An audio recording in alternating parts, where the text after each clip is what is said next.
میں اسی لیے نمازی۔ میرا نام طاہر منصور ہے اور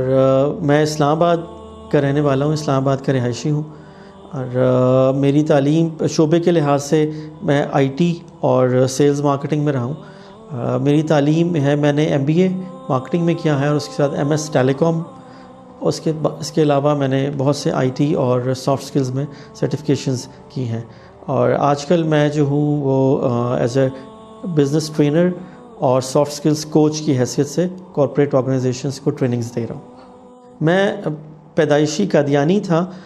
قادیانی جو اپنے آپ کو احمدی بھی کہتے ہیں۔ میرے پردادا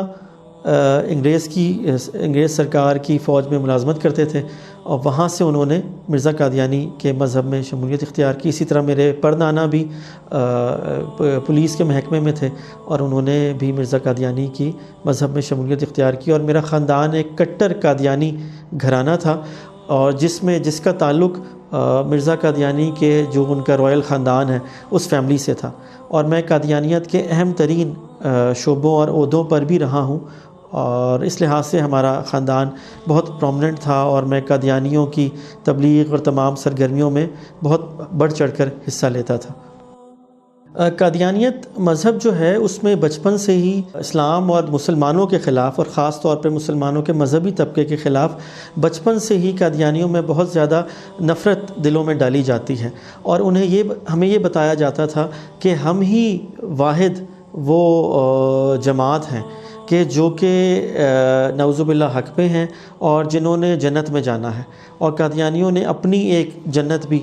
بنائی ہوئی ہے جس کو وہ بہشتی مقبرہ کہتے ہیں کہ 10% چندہ دو گے تو وہاں چلے جاؤ گے۔ تو ہمارے چونکہ باپ دادا بھی ایسے ہی کرتے آئے تھے، تو ہمارا بھی یہی یقین تھا، ہم یہی سمجھتے تھے کہ ہم ہی جنتی ہیں، ہم ہی جنت میں جائیں گے اور باقی تمام لوگ جو ہیں وہ جہنم میں جائیں گے۔ تو ہم ایک خول میں بند تھے اور زندگی گزار رہے تھے قادیانیت کے اندر ہی، کیونکہ قادیانیت جو ہے وہ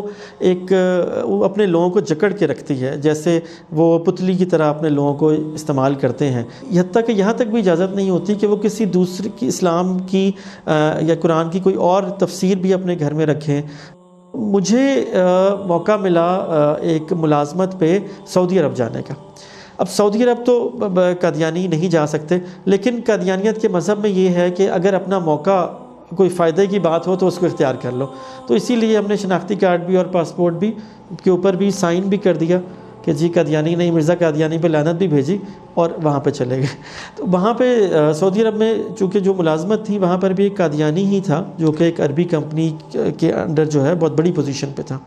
تو اصل میں مجھے سلیکٹ کیا گیا تھا وہاں لے جانے کے لیے، کیونکہ میں ان کی تبلیغ میں بھی بہت ایکٹیو تھا۔ تو وہاں پر پھر میں نے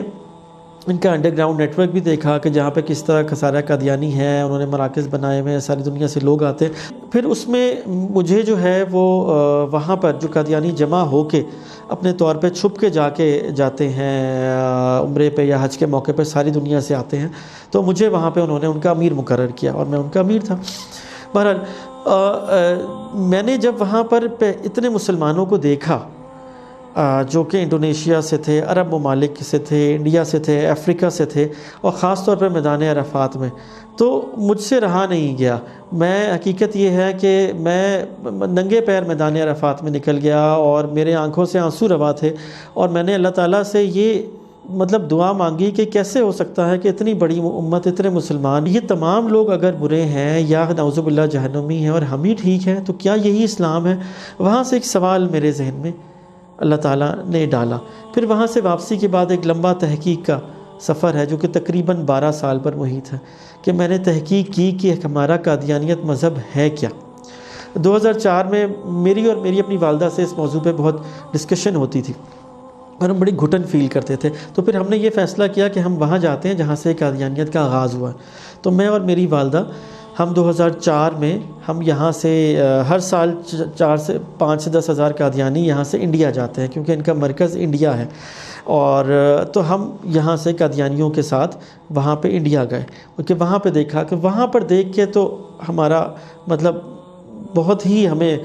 دھچکا لگا، کیونکہ جس مذہب کو ہم مانتے ہیں وہ تو شرک کی بنیاد تھا۔ وہاں پر مرزا قادیانی کے گھر، اس کی چیزیں، اس کو لوگ پوجنے کی طرح کرتے ہیں، وہاں پہ ہندو سکھ عیسائی بھی ہیں، تو اس میں قطعی طور پر نہ کوئی روحانیت تھی، نہ کوئی مذہب کا ایلیمنٹ تھا، اور صرف یہی سمجھ آیا کہ یہ صرف ایک اس کو انگلش میں کلٹ کہتے ہیں، یہ ایک کلٹ ہے جہاں لوگوں کو بند کر کے رکھا جاتا ہے اور یہ بس پیسے کمانے کا ذریعہ ہے۔ پھر اس کے بعد وہاں سے آ کے ہمیں یقین ہو گیا کہ یہ مذہب ٹھیک نہیں ہے، تو میں نے بڑا اسٹڈی کیا اور دیکھا آہستہ آہستہ، پھر یقین بھی آ گیا کہ یہ مذہب ٹھیک نہیں ہے، مگر ہدایت من جانب اللہ ہوتی ہے، اور ہدایت مانگی جائے تب ملتی ہے۔ پھر ہم اللہ تعالیٰ سے دعا کی گڑ گڑا کے کہ یا اللہ، اگر میں ہدایت پہ نہیں ہوں تو مجھے ہدایت نصیب کر، ہدایت کا نور نصیب کر۔ تو جس لمحہ میرے ذہن میں یہ بات آ گئی، اللہ تعالیٰ نے ڈالی کہ ہاں اب اسلام قبول کیا جائے، تو میں نے پھر ایک لمحہ بھی دیر نہیں کی، اور اس کے بعد میں نے الحمدللہ اسلام قبول کر لیا۔ اس کے بعد الحمدللہ 1 سال کے بعد 27 رمضان المبارک کو میری والدہ نے بھی بڑھاپے کی عمر میں الحمدللہ اسلام قبول کیا۔ جب میں نے اسلام قبول کیا، اس کے بعد میں نے سب سے پہلے اپنی اہلیہ کو بھی اسلام کی دعوت دی، لیکن انہوں نے ہر بات کرنے سے انکار کیا۔ تو چونکہ ان کا تعلق یہاں چناب نگر جو ربوہ ان کا مرکز ہے، اس کے ایک بہت کٹر گھرانے سے تھا، تو پھر یہ یہاں اسلام آباد سے میرے بیوی بچے جو ہیں، وہ ایک دن میں آفس میں تھا تو وہ گھر پہ نہیں تھے، میں نے بڑا لوکیٹ کیا، بڑا پتہ کیا، یہاں پر جماعت کے جو امیر تھے ان کے تمام رشتہ دار سے سب سے رابطہ کیا، تو ان سب نے یہ کہا کہ جی وہ ربوہ جو ان کا مرکز ہے چناب نگر میں، ہم نے ان کو وہاں پہنچا دیا ہے، تو آپ قادیانیت واپس آ جائیں، آپ توبہ کر لیں، کیونکہ آپ مرتد ہو گئے ہیں۔ تو ان کے بقول جو قادیانیت چھوڑتا ہے اور اسلام قبول کرتا ہے وہ مرتد ہوتا ہے، اور اس کی مخالفت کرنا، اس کا بائیکاٹ کرنا اور اس کے ساتھ ہر قسم کا ظلم روا رکھنا بھی ان کے ہاں جائز ہے۔ تو میرے بچوں کو چناب نگر لے جایا گیا، تو میں اپنی بوڑھی والدہ کے ساتھ وہاں پر گیا۔ جب میں وہاں پر گیا تو وہاں پر انہوں نے مجھے کئی گھنٹے